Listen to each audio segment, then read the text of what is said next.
Baik, bismillahirrahmanirrahim. Alhamdulillah wassalatu wassalamu ala Rasulillah wa ala alihi wa sahbihi wa mawala. Sebagaimana sudah kita beritahukan khusus untuk beristilah-istilah Zionis. Kalau sudah bicara Zionis, nanti kita akan mendengar beberapa istilah lain.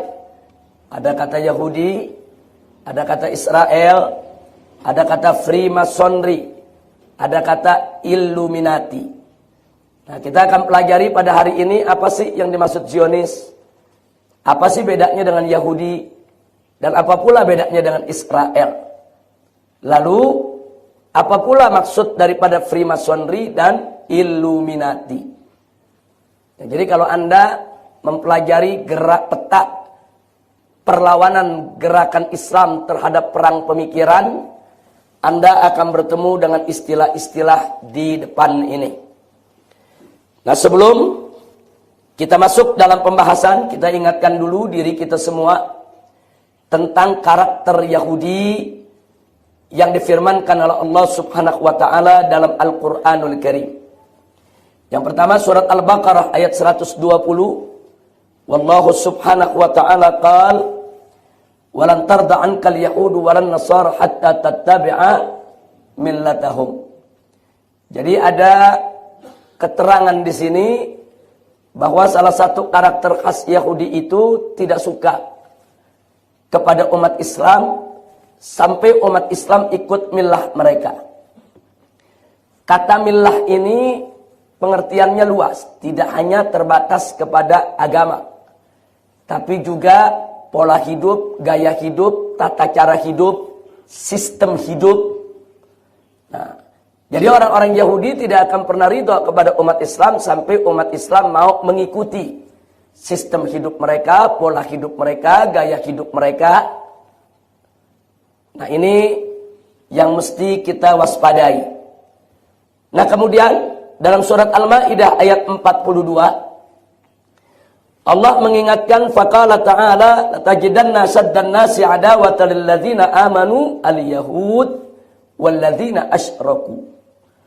Itu engkau akan dapatkan orang yang paling keras permusuhannya terhadap orang-orang yang beriman. Yang pertama adalah al-yahud. Paling keras permusuhannya terhadap orang yang beriman. Dan yang kedua adalah orang-orang musyrik. Nah, ini saudara, dari sini kita lihat bahwa memang orang-orang Yahudi ini permusuhannya terhadap umat Islam lebih keras dibandingkan permusuhan Nasrani kepada umat Islam. Jadi ini ada info Qur'ani yang kita dapatkan tentang sejumlah karakter Yahudi.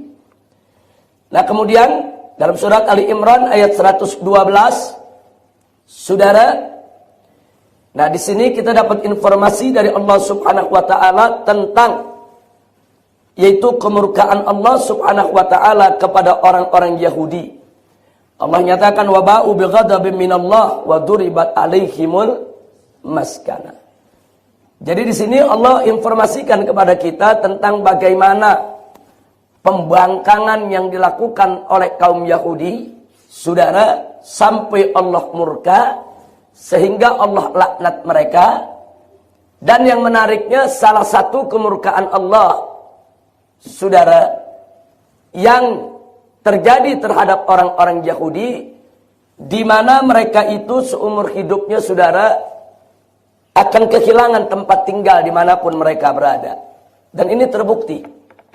Nah, di mana orang-orang Yahudi itu, saudara, itu bagaikan anak-anak ayam yang kehilangan induk, hidup dalam perantauan di mana-mana negeri. Nah, sampai tidak jelas lagi negeri mereka di mana, saudara. Ini semua sebagai balasan dari Allah Subhanahu wa taala akibat kekafiran mereka dan akibat perbuatan mereka yang suka membunuh para nabi. Dzalika bi annahum kanu yakfuruna bi ayatillahi wa yaqtulunal anbiya'i bighairi haqqin.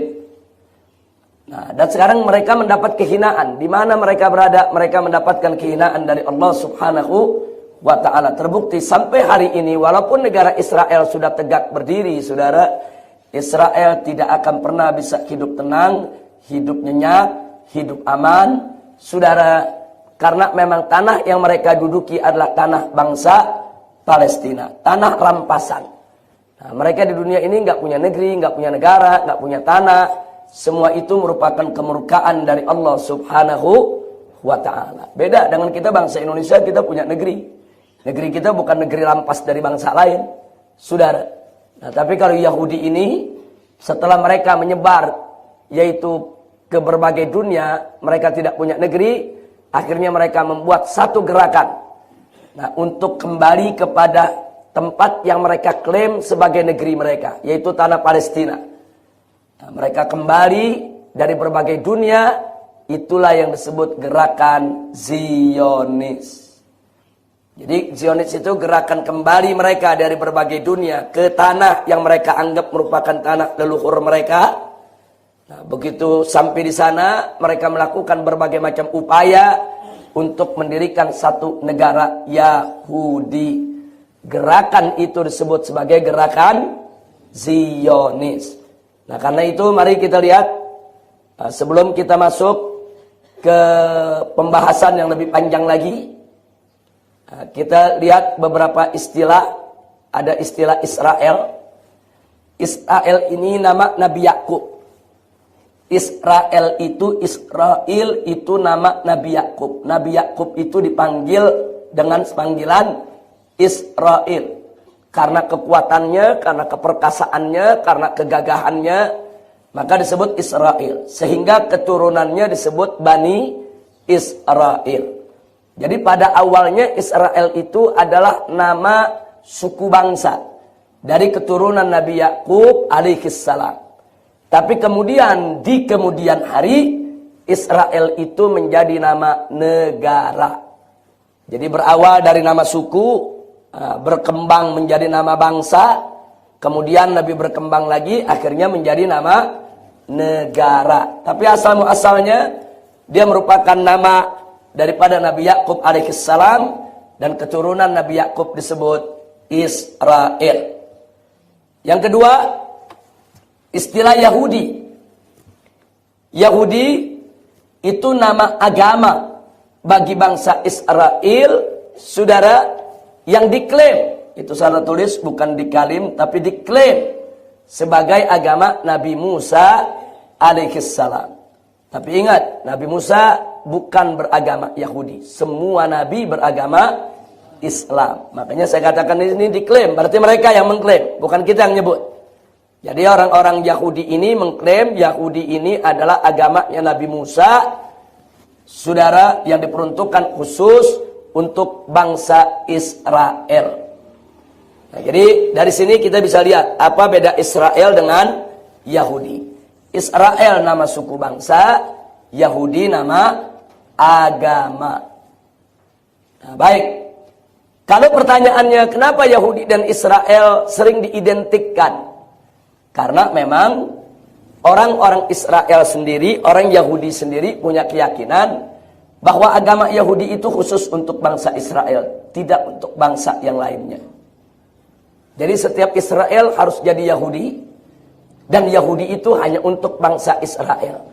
Sehingga di kemudian hari Israel dan Yahudi itu menjadi identik. Jadi orang kalau dengar Israel, Yahudi, Yahudi, ya Israel, itu menjadi identik. Walaupun sebetulnya Israel itu adalah nama suku bangsa, sedangkan Yahudi nama agama. Nah, baik. Yang ketiga, ada istilah Zionis. Nah, Zionis ini ialah gerakan politik Yahudi untuk membangun kerajaan Israel Raya. Nah, itu yang tadi saya ceritakan. Begitu mereka terusir kemana-mana, apalagi di zaman Hitler, itu pasukan Nazi mengejar-ngejar bangsa Yahudi. Dimanapun mereka berada, mereka dikejar, mereka dibunuh. Saudara, mereka lari ke Inggris dikejar, mereka lari ke Prancis dikejar, mereka lari ke Eropa, di mana-mana dikejar. Jadi tentara Nazi tidak peduli, pokoknya di mana ada Yahudi mereka kejar. Nah, mereka kejar dan mereka bunuh. Banyak orang-orang Yahudi yang dibunuh. Nah, akhirnya kemana mereka mencari perlindungan ketika itu? Akhirnya mereka mencari perlindungan di negeri Islam. Di khilafah Turki Utsmani, saudara, yang ketika itu dipimpin oleh Sultan Abdul Hamid, saudara. Dan begitu mereka masuk ke negeri Islam, mereka aman. Tidak ada tentara Eropa yang berani mengejar mereka. Nah, jadi ini sejarah yang mencatat. Bangsa Yahudi dikejar-kejar oleh bangsa Eropa, dikejar-kejar oleh umat Nasrani. Yang kejar-kejar mereka Nasrani. Umat Nasrani mengejar-kejar Yahudi. Mereka dibunuh di sana, dibunuh di sini. Ini dendam sejarah, saudara. Karena Yahudi ini dianggap oleh Nasrani sebagai pembunuh Nabi Isa alaihissalam. Nah, walaupun kalau kita versi Islam, mereka tidak berhasil membunuh Nabi Isa alaihissalam. Nabi Isa diselamatkan oleh Allah. Tapi dalam versi Nasrani, Nabi mereka dibunuh oleh Yahudi. Ini dendam sejarah. Jadi jangan Anda pikir Nasrani dan Yahudi itu kompak-kompakan, tidak. Mereka bermusuhan. Ini dendam sejarah. Nah, jadi begitu mereka merasa berkuasa, diprovokasi oleh Hitler, akhirnya Yahudi menjadi bulan-bulanan umat Nasrani di seluruh tanah Eropa, khususnya mereka dikejar dan dibunuh oleh pasukan Nazi. Jadi Hitler itu anti-Yahudi. Nah, dikejar-kejar, banyak yang mati. Nah, akhirnya kemana mereka lari? Ke negeri Islam. Akhirnya Sultan waktu itu Khalifah mempersilahkan mereka masuk ke tanah Palestina untuk tinggal di sana dan diberikan jaminan keamanan dengan syarat mereka tidak mengganggu negara Islam. Mulai saat itu mereka hidup aman di bumi Palestina. Nah, begitu mereka hidup aman, mulai berketurunan, mulai mereka punya pikiran-pikiran lain. Nah, karena mereka merasa ini kan Palestina, ini kan buminya Nabi Musa. Nah, kalau bumi Nabi Musa berarti bumi kita. Karena Nabi Musa itu nabi yang dimuliakan oleh bangsa Israel, Yahudi.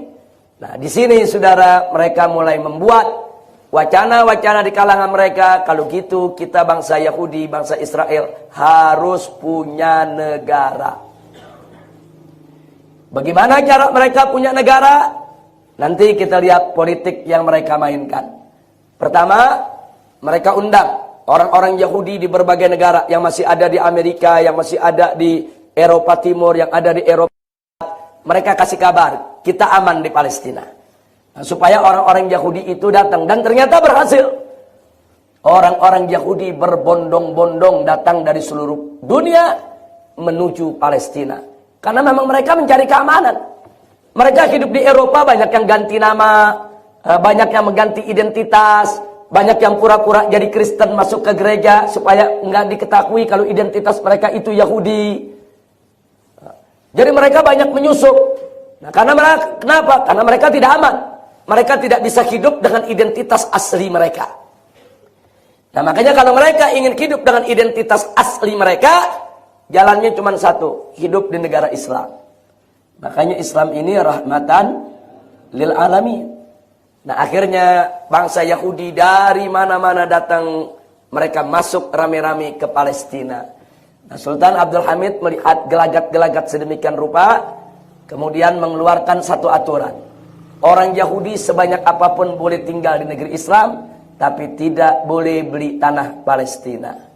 Jadi mereka mengirim para orang-orang kaya mereka menghadap ke Sultan, supaya diizinkan membeli tanah di Palestina. Mereka ingin beli sekian hektar, ingin membangun perkampungan Yahudi. Ini ditolak oleh Sultan. Ini ditolak oleh Sultan. Nah, jadi sebetulnya Sultan Abdul Hamid waktu itu tegas, Anda boleh hidup di negeri kami, silakan, bebas, mau cari nafkah, makan, mau jadi orang kaya, tapi jangan memiliki tanah negeri Islam. Itu yang dilarang. Nah, akhirnya mulai saat itu, mereka mulai melakukan kelompok-kelompok yang membuat suasana menjadi tidak nyaman. Mereka melakukan gerakan terorisme. Mereka melakukan penculikan. Mereka melakukan pembunuhan. Nanti kita lihat dari secara kronologis bagaimana mereka mendirikan negara Israel di bumi Palestina. Itu istilah Zionis. Jadi gerakan politik Yahudi untuk membangun kerajaan Israel Raya. Yang mereka maksud Israel Raya, ini mulai dari Palestina, itu sampai ke tanah Mesir, sampai mencakup kota Madinah. Mereka bilang kota Madinah itu tanah mereka. Kenapa? Karena dulu di Madinah juga banyak orang Yahudi tinggal. Jadi mereka mengklaim kalau Madinah itu juga tanah leluhur kakek moyang mereka. Padahal dulu di tanah Madinah itu tidak ada Yahudi. Kenapa Yahudi kemudian banyak di Palestina? Ada berita dari rahib-rahib mereka yang membaca kitab Taurat. Nah, apa beritanya? Mereka diberitahukan bahwa nanti akan datang Nabi terakhir. Nabi ini seperti Musa, punya pengikut banyak, orangnya kuat, berani, dan dia akan berhasil membawa umat. Nah, kemudian ciri-ciri itu diantaranya disebutkan dia akan lahir ke satu daerah yang banyak perkebunan kurmanya. Dia akan muncul dari sana. Nah, mulailah mereka mencari. Nah, berdasarkan keterangan dari para rahib, munculnya Nabi terakhir ini di kota Madinah. Maka itu orang-orang Yahudi rame-rame pindah ke sekitar Madinah. Nah, jadi kenapa mereka rame-rame pindah ke sekitar Madinah? Karena mereka berharap Nabi terakhir lahir dari keturunan mereka. Tidak boleh dari keturunan yang lain. Makanya mereka sangat terkejut begitu Nabi yang terakhir ternyata bukan keturunan Yakub, bukan keturunan Ishak, tapi keturunan Ismail alaihissalam. Itu mereka tidak terima. Jadi kenapa mereka tinggal di Madinah? Mereka tahu Nabi terakhir akan muncul di Madinah. Mereka berharap Nabi terakhir itu akan lahir dari keturunan mereka. Nah, kalau mau Nabi terakhir lahir dari keturunan mereka, berarti mereka harus tinggal di sekitar Madinah. Dan itu mereka lakukan. Berbondong-bondong mereka datang dari tanah Kan'an, Mesir, Palestina, dari mana tempat untuk mereka tinggal di yaitu sekitar Madinah. Berarti saya mau tanya, kalau gitu di Madinah mereka penduduk asli atau pendatang? Pendatang. Tapi saat ini mereka bilang enggak. Madinah tanah asli kami. Nah, mereka sebutin dulu ada suku-suku Yahudi yang memang tinggal di sekitar Madinah sebelum kedatangan Nabi kita Muhammad sallallahu alaihi wasallam. Jadi membangun kerajaan Israel Raya bukan hanya di Palestina. Mereka ingin kuasai seluruh jazirah Arab, termasuk sebagian daripada jazirah Afrika, khususnya Mesir, yang mereka anggap itu tanah leluhur mereka. Sampai di sini jelas? Baik, kita lanjutkan. Yang keempat, lalu ada istilah Freemasonry. Nah, Freemasonry. Nah, ini Freemasonry ini maksudnya tidak lain dan tidak bukan organisasi rahasia Yahudi paling berbahaya untuk lindungi kepentingan Israel. Dia ada di seluruh dunia. Jadi tugas organisasi ini pertama merekrut orang-orang di luar Yahudi sebanyak-banyaknya untuk mendukung pendirian negara Israel. Yang kedua, menghabisi siapa saja di dunia mana saja yang menolak kehadiran negara Israel. Jadi mereka nggak segan-segan melakukan penculikan, pembunuhan siapa saja. Tokoh mana saja, mau tokoh Arab, mau tokoh Eropa, mau tokoh Asia, yang coba-coba tidak setuju dengan pendirian negara Israel, tidak segan-segan. Bukan hanya mereka teror, tapi mereka culik dan mereka bunuh. Ini namanya gerakan Freemasonry. Nah, ini di Indonesia ini sudah ada dari sejak zaman Belanda. Nah, mereka rekrut, saudara, makanya di tanah Jawa ini disebut tarekat Mason.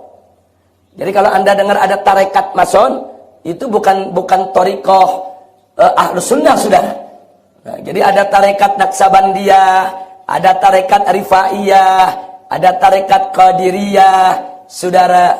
Nah, ternyata mereka masuk ke Indonesia juga dengan nama tarekat, disebut tarekat Mason, saudara. Jadi kalau Anda dengar tarekat Mason, itu yang dimaksud adalah Freemasonry. Banyak raja-raja Jawa menjadi anggota Freemasonry. Saya tidak katakan semua, tapi banyak raja-raja Jawa dulu ikut menjadi anggota Freemasonry.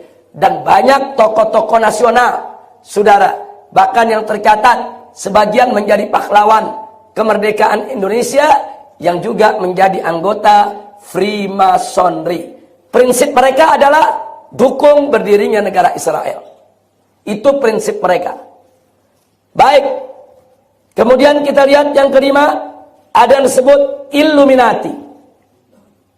Nah, Illuminati ini adalah konspirasi Yahudi internasional untuk membangun NOS atau NWO atau NOA. Nanti kita jelaskan maksudnya. Tapi kalau bahasa Indonesianya istilahnya tatanan dunia baru. Anda kalau dengar berita di RCTI, di TV One, dengar berita di TVRI, atau baca Kompas, atau baca koran Tempo, atau majalah, kadang-kadang ada pejabat mengatakan kita menuju tatanan dunia baru. Kita sedang membangun tatanan dunia baru. Tatanan dunia baru tidak lain dan tidak bukan adalah kerajaan Yahudi internasional. Nah, jadi kalau mereka kadang-kadang mengatakan masyarakat internasional tidak setuju dengan ini. Yang dimaksud masyarakat internasional adalah masyarakat Freemasonry dan Illuminati yang sudah berkolaborasi dan berkonspirasi untuk membangun tatanan dunia baru. Nah, jadi Anda kalau udah di sini ini nggak main-main. Ini Zionis ini gerakannya bukan gerakan tingkat kelurahan, bukan gerakan tingkat kecamatan, bahkan bukan gerakan tingkat satu negeri, tapi gerakan internasional. Nah, inilah beberapa istilah yang perlu Anda ketahui. Nah, sekarang beberapa lambang sepintas saja supaya Anda ketahui. Di antara lambang-lambang Yahudi, lihat. Nah, ini ada segitiga, di tengahnya ada bintang David, segitiga. Kalau dua, satu terbalik, itu menjadi bintang David, bintang 6. Bintang 6 itu lambang Zionis. Nah, kemudian lihat lagi mata satu. Ini juga lambang Zionis. Jadi beberapa grup band di Indonesia pakai lambang mata satu. Ini grup Zionis. Mata satu ini lambang Dajjal. Mata satu ini lambang Dajjal. Jadi Nabi sudah kasih tahu dari jauh-jauh hari bahwa nanti akan datang Dajjal di tengah aku punya umat. Salah satu cirinya adalah bermata satu. Dan luar biasa menariknya, Nabi mengatakan begitu 15 abad yang lalu. Belakangan saudara, ternyata gerakan Zionis yang menggunakan lambang mata satu. Anda kalau ambil duit dolar Amerika, ini lambangnya. Lambangnya mata satu seperti ini. Bentuk piramid, ada mata satunya. Silakan Anda ambil uang $1. Lambangnya adalah lambang Zionis. Nah, kemudian ini seperti jangkar, ini juga lambang Zionis. Jadi kenali, ini merupakan lambang-lambang Zionis. Ini lambang jangkar, di atasnya ada mata satu. Jadi kalau Anda menemukan lambang-lambang ini merupakan lambang gerakan Zionis internasional. Baik, kita lanjutkan. Bagaimana gerakan yang dilakukan oleh Israel sampai menjadi sebuah negeri? Singkat saja. Pertama, setelah mereka berulang kali datang ke Sultan, minta diizinkan memiliki tanah lokasi untuk mereka bangun pemukiman Yahudi. Setelah beberapa kali juga mereka ditolak, akhirnya saudara, mereka berkumpul di Inggris, tokoh-tokohnya membuat deklarasi Freemason secara terbuka di tahun 1717. Tadi sudah kita katakan, Freemason itu, saudara, ini organisasi rahasia Yahudi yang tujuannya adalah untuk mewujudkan, mengimplementasikan bagaimana Yahudi bisa punya negara dengan cara apapun. Dia menghalalkan segala cara, baik dengan cara lobby maupun dengan cara teror. Nah, kemudian yang kedua, tanggal 1 Mei 1776, orang yang bernama Adam Weishaupt mendirikan Illuminati. Nah, jadi kalau kita lihat dari sini berarti saudara, Freemason lebih dulu dari Illuminati didirikan. Tapi kedua-duanya ini merupakan sayap juang Yahudi. Nah, kemudian yang berikutnya ketiga, di tahun 1890 seorang tokoh Israel atau Yahudi bernama Nathan Birnbaum memperkenalkan istilah Zionis.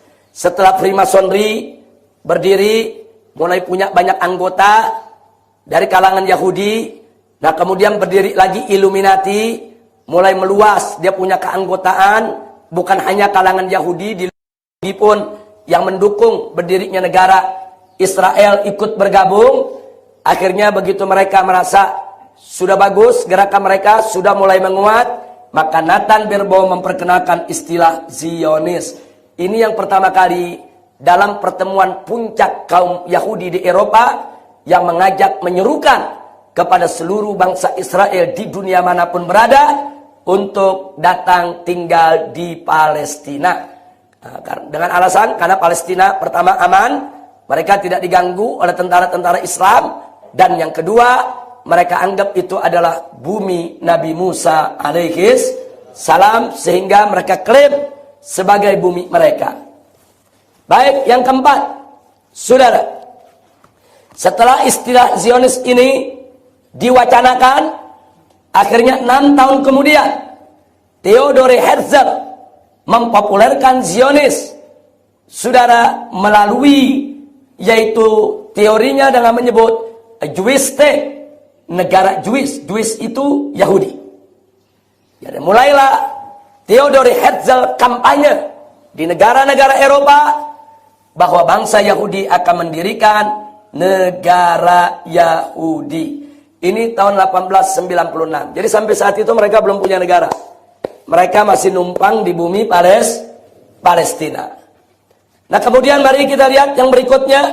Kelima, saudara, setahun kemudian istilah Zionis yang diperkenalkan oleh Nathan Birnbaum, yang kemudian istilah negara Yahudi yang dipopulerkan oleh Theodore Herzl, dikukuhkan melalui Kongres Zionis pertama di Swiss, saudara. Jadi ada Kongres Zionis pertama dilaksanakan di Swiss tahun 1897. Mereka semua setuju dengan istilah Zionis untuk membentuk a Jewish State, dengan istilah gerakan Zionis untuk membentuk negara Yahudi. Mereka deklarasi. Nah, kemudian yang 6, dari Kongres Zionis tadi lahirlah protokol Zionis. Nanti akan saya tunjukkan protokol itu isinya apa saja. Jadi protokol itu semacam petisi. 1, Zionis akan begini. 2, akan melakukan ini. 3, akan melakukan hal. Semua dirincikan. Nah, itu disebut protokol Zionis. Isinya nanti akan kita pelajari. 7. Di tahun 1917, Kerajaan Inggris dengan resmi memberikan dukungan pendirian negara Israel, saudara. Negara di dunia yang pertama kali mendukung orang Yahudi membentuk negara sendiri adalah Kerajaan Inggris. Dan itu dikenal dengan deklarasi Balfour. Jadi kalau Anda dengar deklarasi Balfour, itu merupakan deklarasi yang dilakukan oleh Kerajaan Inggris yang memberikan dukungan agar Yahudi punya negara sendiri. Nah, kemudian yang ke-8, saudara, sampai tahun 1940 ternyata Inggris tidak pernah melakukan langkah konkret untuk membantu Yahudi mendirikan negara. Deklarasi sudah, tapi memberikan dukungan secara lebih real, konkret, itu belum dilakukan oleh Inggris. Sehingga orang-orang Yahudi marah. Nah, di tahun 1940, saudara, mereka lakukan berbagai macam aksi terorisme. Nah, di antaranya 1944, Menteri Inggris urusan Timur Tengah, Lord Moyne, dibunuh di Kairo oleh orang-orang Yahudi, saudara. Mereka udah berani culik menteri, mereka bunuh, saudara. Jadi mereka marah kepada Inggris. Kalian jangan ngomong aja, katanya mendukung kami mendirikan negara. Mana bukti konkretnya? Nah, akhirnya mereka melakukan teror. Kiai Ucu, tolong pindah kemari Kiai Ucu. Di depan Kiai Ucu. Silakan Kiai. Nah, silakan Kiai. Sallu ala Nabi. Silakan Kiai. Nah, coba Hamid ambil kursinya mungkin di sana biar bisa lihat. Ahlan sahlan. Nah, dipindah ke sana mungkin biar bisa lihat apa namanya. Sebelah situ. Silakan Kiai. Iya. Enggak di sana Pak Kiai. Biar bisa lihat layar. Silakan. Ya. Jadi selamat datang kepada Kiai Haji Sunan Nasai. Ini biasa disebut Ajangan Ucu, saudara, beliau dari Kiapus, Bogor. Baik, kita lanjutkan. Enggak sampai di situ. Di tahun 1946, markas militer Inggris di Yerusalem diledakkan sehingga 91 tentara Inggris tewas, 46 luka, saudara. Saya tanya, ini gerakan terorisme bukan? Terorisme. Mereka ledakan, saudara. Nah, jadi mereka minta kepada Inggris, kan tentara Inggris udah mulai masuk Palestina. Kesultanan udah mulai goyang, saudara. Di tahun 1917 goyang, 1926 kesultanan bubar. Jangan lupa itu. Nah, begitu bubar, Palestina dikuasai oleh Inggris. Sekarang Yahudi minta, ini kan tanah Palestina udah nggak dikuasai sama khilafah Islam. Kan khilafah Islam udah bubar. Bubar 26 atau 28 itu. Antara 1926-1928, saudara. Keruntuhan Turki Utsmani. Nah, jadi begitu runtuh, saudara, nah ini Prancis, Inggris, ini bagi-bagi daerah. Palestina dikuasai oleh Inggris. Inggris bikin markas militer di sana, saudara. Nah, karena itu orang-orang Yahudi ini nagih janji. Jadi mereka bilang, dulu tahun 1917, saat Palestina dikuasai oleh umat Islam, kan Inggris janji mau mendukung, yaitu pendirian negara Israel 1917. Saat kekhilafahan Islam masih tegak. Nah, sekarang kekhilafahan Islam udah nggak ada. Tahun 28. Nah, kenapa Inggris tidak memberikan mereka itu tanah? Nah, karena Inggris tidak memberikan itu tanah, tahun 40 resmi Zionis melakukan gerakan terorisme. Bukan hanya di Israel, saudara, di mana saja, di Kairo, di Timur Tengah, karena Kairo juga dijajah sama Inggris, saudara. Nah, di Kairo pejabat Inggris dibunuh, di London pejabat Inggris dibunuh, saudara. Kemudian markas militer mereka di Yerusalem diledakkan. Ini yang dilakukan oleh Israel. Nah, akhirnya, saudara, dengan gerakan teroris yang sangat mengganggu Inggris, banyak pejabat Inggris yang dibunuh, diculik, dibunuh. Dan gerakan ini gerakan bawah tanah, saudara, nggak mudah dipadamkan. Akhirnya Inggris memenuhi keinginan Israel, saudara. Maka itu pada tahun 1948, saudara, dengan bantuan Inggris, Amerika Serikat, dan Perserikatan Bangsa-Bangsa, Israel resmi didirikan di tanah Palestina. Resmi. PBB yang menyetujui, saudara. Dan sejak saat itu negara Eropa satu persatu mengakui Israel sebagai negara. Jadi dari sini saya berhenti dulu. Lihat, saudara, orang-orang kafir ini, kalau ada satu negara baru muncul, berpaham, ikut pahamnya mereka, itu langsung mereka bela rame-rame untuk jadi negara. Tapi kalau pahamnya lain dengan mereka, mereka nggak dukung. Saya kasih contoh. Kasus Aceh dan kasus Timur Timur. Sebetulnya kalau bicara perlawanan terhadap tentara negara Indonesia, saudara, itu Aceh lebih sengit dibandingkan Timur Timur. Lebih sengit. Aceh itu melakukan perlawanan bukan setahun 2 tahun, puluhan tahun, saudara. Banyak tentara jadi korban di sana. Nah, tapi kenapa kok Timur Timur merdeka, Aceh enggak? Jawabnya singkat. Karena Aceh Islam. Orang-orang Eropa itu mendukung setengah hati. Nah, sedangkan Timur Timur Kristen, saudara. Katolik di sana. Nah, sekarang kita lihat. Waktu Timur Timur mendeklarasikan diri, saudara, menjadi negara, Itu rame-rame negara kafir dukung. Sampai PBB menekan. Presiden kita ketika itu adalah Pak Habibie. Ditekan untuk membuat referendum. Nah saat itu Habibie dibohongi. Sepakat Indonesia dengan PBB, dengan Amerika, dengan Australia, semua referendumnya. Masyarakat Timur Timur tanya, apakah referendumnya, apakah mau diberikan otonomi penuh atau tidak? Udah sepakat, setuju. Begitu digelar, saudara, bukan otonomi penuh. Mau merdeka apa enggak? Nah, akhirnya yang menang mau merdeka. Nah, setelah kemenangan itu diumumkan, tidak sampai 1 minggu. 125 lebih dari negara-negara kafir memberikan pengakuan Timur Timur sebagai negara baru. Nggak sampai seminggu. Nah, Indonesia nggak berkutik.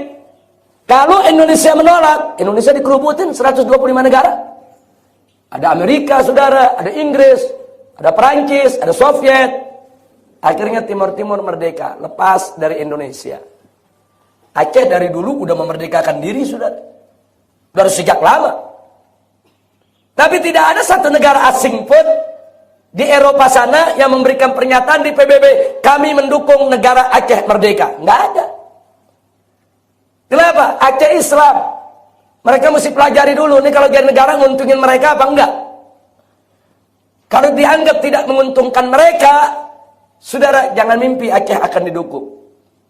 Padahal kalau bicara perlawanan, Aceh lebih gawat, saudara, dari Timur Timur. Perlawanan bangsa Aceh itu keras. Saudara, orang Aceh berani-berani. Nggak main-main, saudara. Saya tahu betul kalau udah bicara Aceh. Lebih hebat dari Timur Timur perlawanannya. Andaikan Aceh bukan Islam, mungkin Aceh kemarin udah merdeka lebih dulu dari Timur Timur. Makanya sekarang kenapa Australia mulai ngotak-ngatik Papua, Irian. Nah, mulailah segelintir orang di Irian, saudara, orang-orang non-muslim mulai teriak, kami mau merdeka.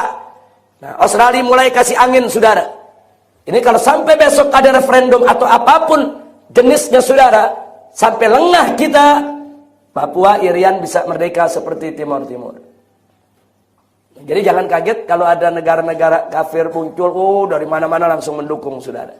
Tapi giliran Palestina mau merdeka, setengah mati dapat dukungan. Inggris baru 5 tahun ini, terakhir belakangan mendukung, saudara. Baru 5 tahun belakangan ini mendukung Palestina punya negara sendiri. Padahal Palestina itu bukan numpang, itu tanah mereka.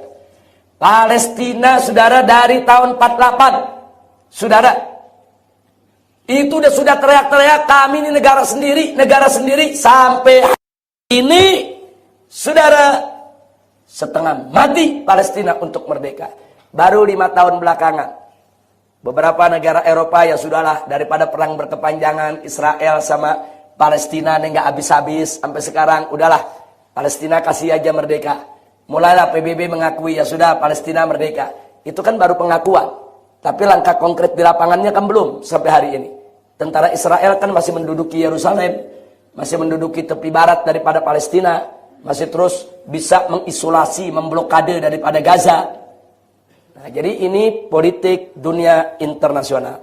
Baik, yang ke-12, tahun 46, saudara, ini tadi sudah selesai. Jadi saudara, pertanyaannya sekarang, apa sih sebetulnya protokol Zionis yang digembar-gemborkan itu? Mari kita lihat. Protokol Zionis, saudara. Kongres Zionis pertama di Swiss tahun 1897 lahirkan protokol Zionis yang dalam bahasa Inggris disebut The Protocol of Zion. Dan tahun 1921 protokol tersebut bocor ke tangan pendeta ortodok Rusia Sergei Nilos yang kemudian menerjemahkannya ke dalam bahasa Rusia. Tadinya nggak ada yang tahu protokol Zion. Mereka bikin kongres, punya keputusan itu mereka simpan dari tahun 1897.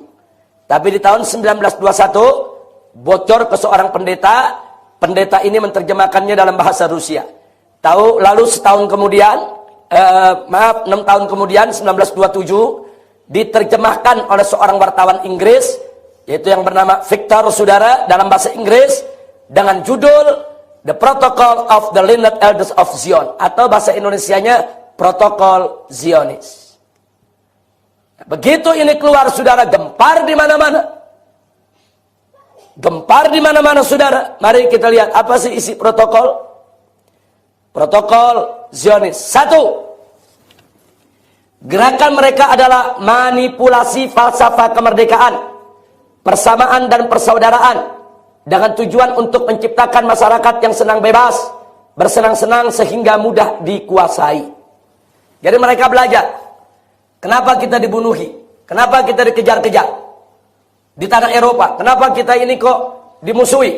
Oh, yang mereka salahkan ini karena umat Nasrani, khususnya Nasrani, ini punya dendam sejarah dengan kita.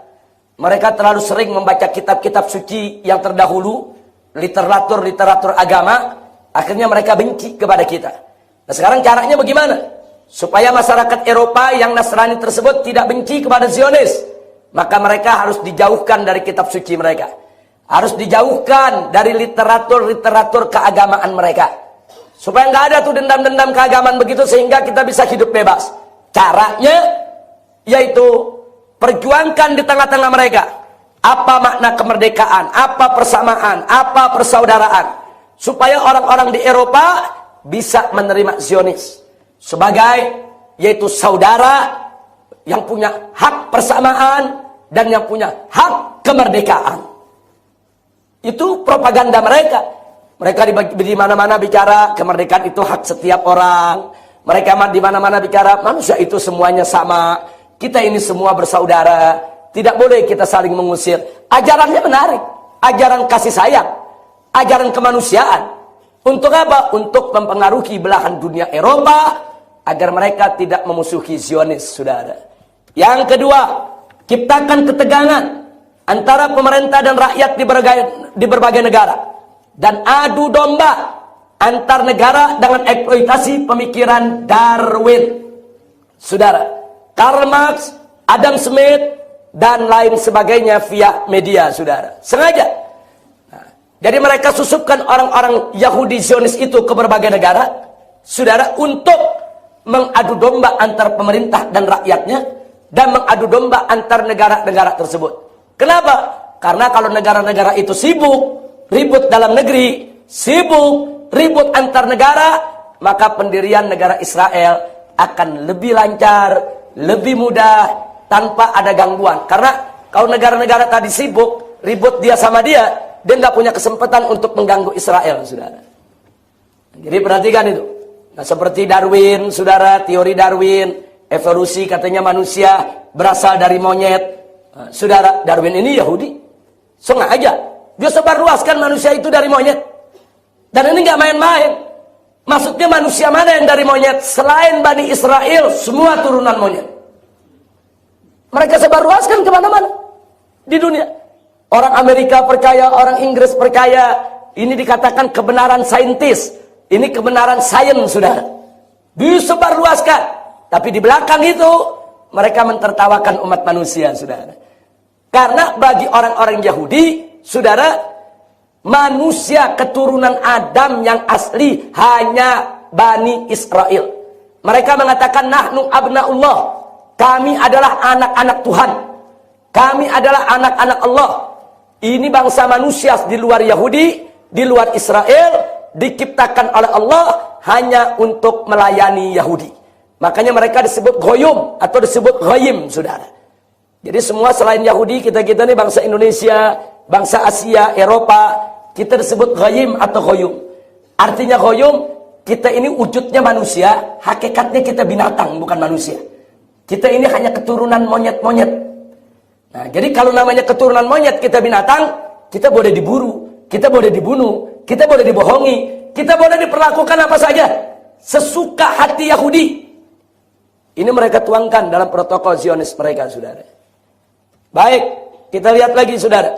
Yang ketiga, provokasi para politisi agar berebut kekuasaan via partai politik dan adu domba para buruh dengan konglomerat untuk kepentingan perusahaan Yahudi.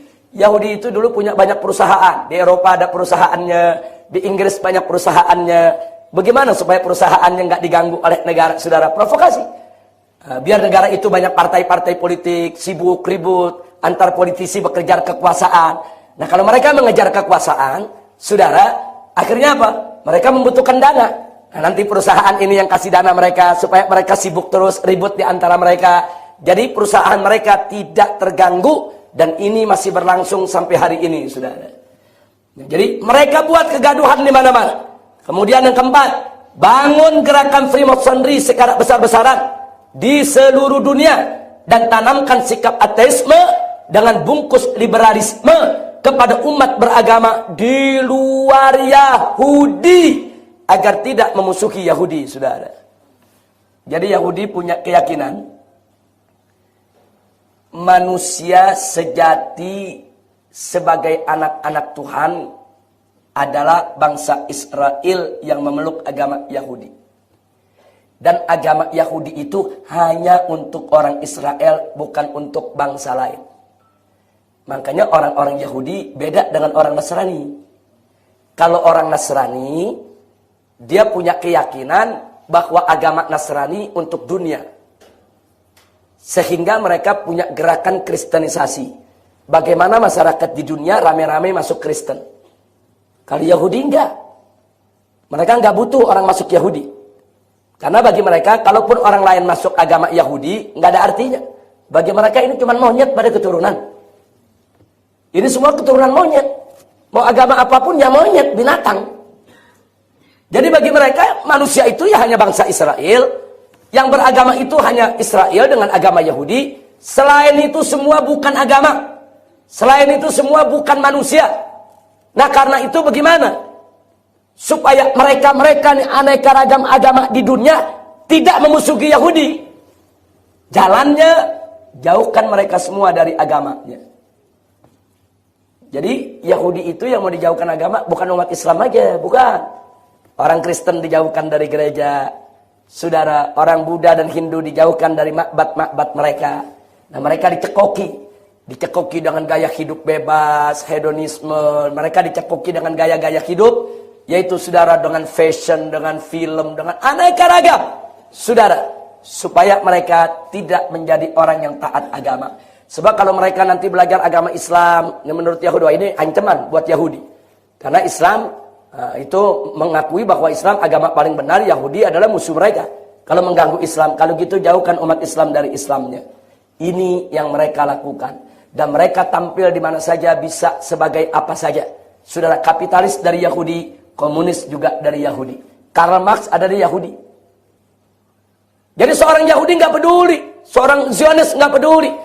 Kadang-kadang dia datang dia pura-pura Islam, kadang-kadang dia datang dia pura-pura Kristen, kadang-kadang dia datang dia pura-pura kapitalis, kadang-kadang dia datang dia pura-pura komunis. Saudara, untuk obok-obok dunia, biar satu sama lainnya tidak akur.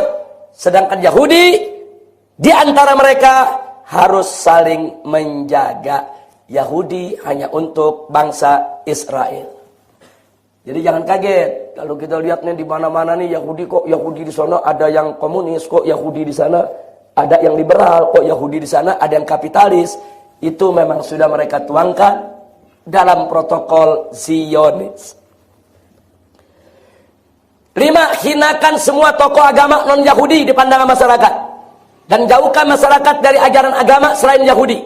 Serta ciptakan pertikaian antar umat beragama di luar Yahudi. Sampai kapanpun mereka akan adu domba Kristen dengan Islam. Padahal dalam Al-Quran Allah ingatkan umat Nasrani itu, saudara, itu lebih ringan permusuhannya kepada kita. Mereka sebetulnya lebih masih punya kasih sayang, mau untuk berkawan dengan kita. Tapi karena mereka diprovokasi Yahudi, kita akan selalu diadu domba untuk bermusuhan dengan mereka. Nah kemudian, bangun lembaga keuangan dunia untuk kuasai ekonomi sekaligus jerat semua negara agar tunduk kepada aturan Yahudi. Nah, baik, yang ketujuh, kuasai media untuk bentuk opini umum sesuai kemauan Yahudi, sekaligus peralat Amerika dan Eropa untuk menekan atau menyerang negara mana saja demi lindungi kepentingan Yahudi. Fakta, saudara.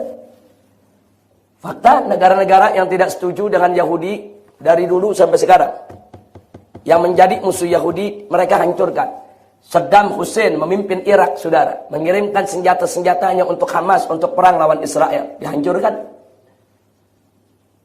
Kemudian Mubarak, saudara, Mubarak presiden Mesir, saudara, menutup mata, dimasukkan itu segala keperluan Hamas lewat perbatasan, saudara, pura-pura dia nggak tahu.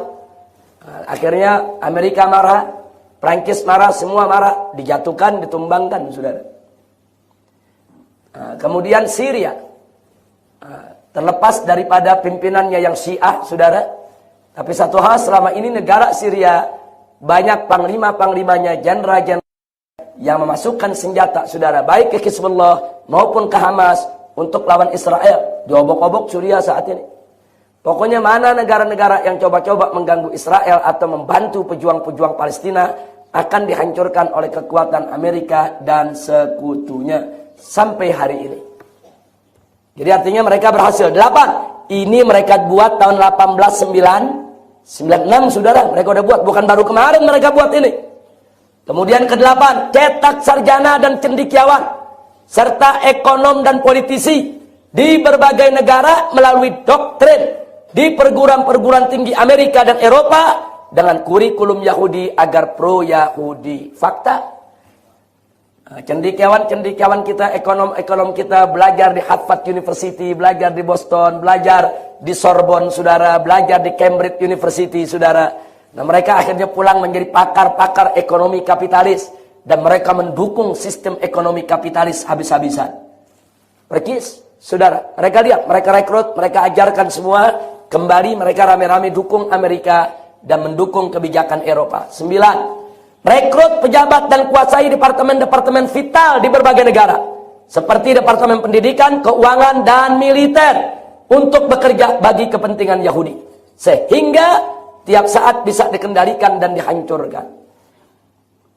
Di Indonesia ada beberapa departemen, kalau presiden mengangkat jadi menteri, mesti izin Amerika dulu, saudara. Kalau enggak, nanti Amerika marah. Seperti dulu Ibu Megawati mengangkat Pak Ramizar Rasudu sebagai Panglima TNI. Amerika marah. Marah Amerika, saudara. Karena Pak Ramizar ini dianggap anti Amerika. Akhirnya dibatalkan. Pak Ramizar nggak jadi, saudara. Surat keputusannya sudah keluar, beliau jadi Panglima TNI. Akhirnya buru-buru Megawati digeser, ganti SBY, saudara. Dan Ramizar tidak pernah menjadi Panglima TNI. Begitu juga Menteri Keuangan, saudara. Menteri Keuangan, nggak bisa sembarangan orang jadi Menteri Keuangan. Harus restu Amerika Serikat. Ada beberapa kursi menteri, harus restu Amerika Serikat. Kalau enggak, diboikot Indonesia. Oh, Menteri Keuangannya orang yang tidak berpaham keuangan neolit, saudara. Maka ekonomi Indonesia akan digoyang terus. Rupiahnya dihancurkan, saudara. Ekonomi kita dibuat marat-marit, dan seterusnya. Jadi ada beberapa departemen, termasuk di Indonesia, saudara, termasuk di Indonesia, itu tidak boleh sembarangan orang duduk di sana, kecuali harus izin Amerika. Kira-kira jelas tidak? Dan tolong jangan lupa, saudara, waktu kita reformasi, Anda boleh tanya seluruh anggota DPR RI yang ketika itu jadi anggota DPR, termasuk tanya Pak Amin Rais, tanya Pak Permadi, saudara, yang dulu ada di PDIP, sekarang ada di Gerindra, saudara. Ini Pak Permadi cerita kepada saya. Beliau langsung cerita. Dia bilang, Habib, dulu saya di PDIP dan saya duduk jadi anggota DPR RI. Saya duduk untuk ikut membahas perundang-undangan. Undang-undang migas, undang-undang PLN, undang-undang macam-macam, saudara, ketenaga kerjaan. Habib tahu, Habib. Ini kita rapat di ruang rapat DPR RI. Saudara, ini di balkonnya, itu yang duduk di sana konsultan-konsultan asing. Lebih dari 65 konsultan asing dari Amerika dan Eropa. Mereka duduk, mereka lihat bagaimana jalannya bikin perundang-undangan. Dan kalau kita memasukkan satu pasal yang mereka tidak setuju, mereka protes ke pimpinan partai. Dan kita dipanggil oleh pimpinan partai. Cabut itu usul. Ini yang cerita kepada saya orang yang langsung pengalaman di lapangan. Dan bukan satu yang cerita begitu. yang ketika itu teman-teman yang menjadi anggota DPR semua mengaku. Lebih dari 65 konsultan asing itu yang membuat draft undang-undang kita. Undang-undangnya lebih dari 100 undang-undang, saudara. Mereka yang buat draft. Jadi mereka yang buat draftnya itu undang-undang, lempar ke DPR, orang DPR tinggal ngetok palu, ini setuju, ini nggak setuju. Tetapi kalau ada poin penting nggak setuju, mereka akan protes. Salah satu poinnya adalah, ini Pak Permadi yang cerita, soal migas. Di situ ada pasal, kalau perusahaan asing berselisih, katakan one prestasi dengan pemerintah Indonesia, maka harus diselesaikan melalui mahkamah internasional. Ini ditolak oleh anggota dewan, termasuk Pak Permadi, nggak bisa. Ini mengganggu kedaulatan hukum kita, kedaulatan peradilan kita. Selama ini undang-undang di Indonesia, bila terjadi perselisihan antara perusahaan asing dengan pemerintah, maka diselesaikan di pengadilan setempat, bukan di mahkamah internasional. Pak Permadi dan kawan-kawan ngotot, nggak bisa. Saudara, dipanggil oleh pimpinan partai. Disidang, saudara, dipaksa untuk menyetujui, saudara. Akhirnya undang-undang yang keluar itu bunyinya. Jadi kalau ada pertikaian antara perusahaan asing dengan pemerintah, diselesaikannya di mahkamah internasional. Bodoh betul kita bikin undang-undang macam itu. Karena yang bikin undang-undang orang Indonesia semua, saudara. Kenapa menyerahkan kedaulatan sistem peradilan kita ke negara asing? Itu bukan satu undang-undang, 100 undang-undang lebih. Dibuat di bawah kontrol konsultan-konsultan asing, saudara. Persis seperti protokol Zionis, saudara. Semua berjalan dengan rapi, mereka atur sedemikian rupa, ya ikhwan. Nah, jadi ini fakta kenyataan yang kita hadapi. 10. Ciptakan pejabat korup di berbagai negara, baik di jajaran legislatif, eksekutif maupun yudikatif, agar mudah dikendalikan sesuai kemauan Yahudi. Hati-hati, saudara. Saya pernah bincang dengan almarhum Ahmad Sumargono. Itu beberapa kali jadi anggota DPR RI. Itu beliau cerita waktu itu kita, Beb, kalau lagi studi banding ke negeri asing, kita diundang ke Amerika, studi banding. Itu begitu studi banding, kita melakukan studi banding normal, studi banding politik, ekonomi, dan lain sebagainya. Itu di hari terakhir, kita masuk kamar kita, udah disediain perempuan. Perempuan muda, bule, cantik. Saudara, ini kalau kita terjebak, nah, kemudian kita gunakan itu, kita manfaatkan, kita tiduri dan lain sebagainya, itu di kamar semua sudah ada kamera-kamera tersembunyi yang siap untuk merekam apa yang terjadi di kamar tersebut, saudara. Jadi beliau cerita, waktu saya masuk kamar saya kaget. Siapa Anda? Dari mana? Dia jawab, saya datang untuk melayani Anda. Saya usir. Sebenarnya saya pikirkan, bagaimana teman-teman yang lain?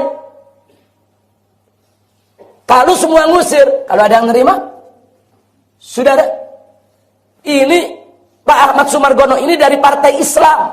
Mereka berani bujuk dengan perempuan. Apalagi yang bukan dari partai Islam. Nah, nanti kalau terjadi hal-hal yang tidak baik di sana, mereka rekam. Selesai. Nah, besoknya kalau mereka menunjuk, coba tolong DPR setuju soal Freeport. Nah, terus ada satu anggota nggak setuju, nggak. Ini Freeport merugikan negara Indonesia. Didatangi besok. Dikasih, ini ada CD, kamu lihat ya di rumah filmnya. Begitu dia lihat, perbuatan mesum dia di Amerika. Nah, besoknya dikontak. Mau setuju nggak? Kalau kau setuju dengan aturan, ya ini film kita simpan. Tapi kalau nggak setuju, film ini kita kirim ke televisi. Kira-kira apa yang terjadi? Ini pemerasan politik, saudara. Maka saya ingatkan nih, mana yang muda-muda di sini.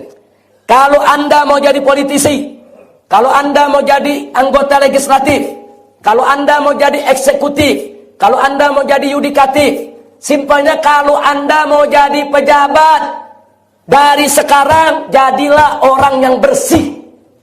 Tidak main perempuan, tidak menenggak minuman keras, tidak mengkonsumsi narkoba, tidak melakukan kejahatan apapun. Sehingga begitu Anda menjadi seorang pejabat, Anda independen. Tidak ada yang bisa peras Anda. Tapi kalau Anda kotor, nggak usah jadi pejabat. Diperes secara politik, diperes. Sudah. Ditunjukkan semua bukti-bukti kejelekan Anda. Ayo. Kalau Anda nggak mau, ini besok kita sebar di TV. Ayo awas. Kalau keras kepala, ini kita sebarin. Dan ada berapa anggota dewan, baik di Indonesia maupun di luar negeri, yang akhirnya tumbang, jatuh, hanya gara-gara film begitu dilempar ke televisi dan majalah, saudara. Ya saat ini Anda dibutuhkan. Oh ya sudah, ngikut, dibutuhkan, disimpan. Apakah aman? Belum tentu, saudara. Kalau besok mereka tidak butuh Anda, ini orang udah nggak diperlukan. Ini orang udah nggak dibutuhkan. Nah, tahu-tahu besoknya begitu Anda udah pensiun, ya udahlah, saya nggak mau main kotor lagi, saya mau tobat. Nah, kebetulan dulu saya pernah kuliah di sekolah agama, saya mau jadi ustadz aja. Nah, begitu jadi ustadz, udah mulailah bicara tentang tobat, tentang ini itu. Tahu-tahu suatu ketika dia bicara hukum agama yang Amerika nggak punya, yang Amerika nggak suka. Kira-kira datang lagi nggak? Oh, kurang ajar. Sekarang udah jadi ustadz dia. Hancurin dia ustadz. Bagaimana? Kirim aja itu film ke majalah. Kirim aja itu foto ke televisi. Kira-kira hancur gak besok dia? Begitu Anda tidak dibutuhkan, dihancurkan. Makanya ini di sini banyak generasi muda nih. Saudara, saya yakin di antara Anda nih ke depan akan ada yang masuk jadi pejabat publik, saudara. Apa jadi anggota DPRD, apa anggota DPR, apa yang akan jadi menteri, apa yang jadi pejabat, saudara. Ingat dari sekarang, jadi seorang muslim yang bersih. Jadi seorang muslim yang bersih, yang orang nggak punya cacat untuk Anda. Tutup.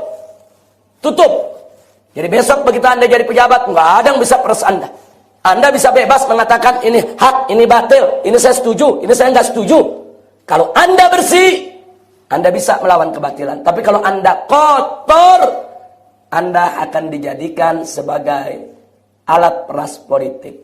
Na'udzubillah min dari Allah yarhamu. Ustaz Ahmad Sumargono, Masya Allah, orang baik, saudara. Dia cerita semua sama saya. Cuman dia tidak menuduh. Cuman dia katakan, Habib, saya kan dari partai Islam. Saya ini kan ustadz. Mereka tahu, mereka berani sediain perempuan di kamar saya. Bagaimana teman-teman saya? Yang saya tahu di Jakarta mereka sholat aja enggak. Kadang-kadang mereka suka ke diskotik, ke bar. Ini kalau ditawarkan begitu bagaimana? Nah, makanya begitu Pak Hamdan Zulfa itu kemarin mantan ketua Mahkamah Konstitusi. Dulu anggota Dewan juga. Nah, jadi begitu ada studi banding ke Amerika, itu Pak Ahmad Sumargono masih hidup. Beliau dipanggil, Pak Ahmad Sumargono yang cerita sama saya. Beliau ingatkan, dan kau kalau mau berangkat ke sana bawa harem lah, bawa istri. Biar kata ongkos sendiri, bawa aja istri. Jadi kau nggak bisa dijebak tuh dengan cara-cara begitu. Bawa, kalau enggak jangan ke sana lah. Artinya dia berbagi pengalaman. Dikasih tahu, hati-hati. Pak Hamdan Zulfa luar biasa, tokoh muda, bagus. Juga dari partai Islam, saudara. Jadi jebakan-jebakan semacam itu dalam dunia politik ada. Nah sekarang kita lihat, dalam protokol Zionis ada tidak? Ini dari kapan mereka buat? Dari baru kemarin atau dari dulu? Dari dulu ya, ikhwan. Baik, saya pikir saya tidak ingin panjang lagi.